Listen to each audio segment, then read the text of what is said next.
ঢালিউডের জনপ্রিয় অভিনেত্রী তমা মির্জা অবশেষে মুখ খুললেন পরিচালক রায়হান রাফির সঙ্গে তার ব্যক্তিগত সম্পর্ক নিয়ে দীর্ঘদিনের জল্পনা কল্পনার বিষয়ে। চলচ্চিত্র অঙ্গনে বেশ কয়েক বছর ধরেই তমা মির্জা ও রায়হান রাফির প্রেমের সম্পর্ক ওপেন সিক্রেট হিসেবে পরিচিত ছিল। পারিবারিক আয়োজন থেকে শুরু করে বিদেশ ভ্রমণ, বিভিন্ন জায়গায় তাদের একসঙ্গে দেখা যেত। তবে সম্প্রতি তাদের সম্পর্ক ভেঙে যাওয়ার গুঞ্জন শোনা যাচ্ছিল।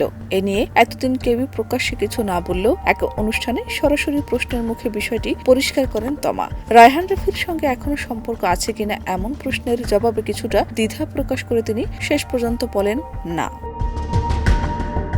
তবে সম্পর্কের ইতি টানলেও বন্ধুত্ব পুরোপুরি শেষ হয়নি বলে জানান এই অভিনেত্রী। তিনি বলেন, আছে, বাট আগের মতো ওভাবে এখন আর কথা হয় না।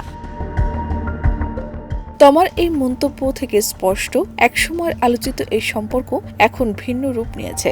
যদিও তাদের মধ্যে ব্যক্তিগত যোগাযোগ আগের তুলনায় কমে এসেছে, তবুও বন্ধুত্বের একটি জায়গা এখনো বজায় রয়েছে। তার এই খোলামেলা স্বীকারোক্তিতে ভক্তদের মধ্যে কিছুটা বিস্ময় তৈরি হলেও দীর্ঘদিনের গুঞ্জনের অবসান ঘটেছে বলে মনে করছেন অনেকেই। শাহনাজ পারভীন, দেশ রূপান্তর।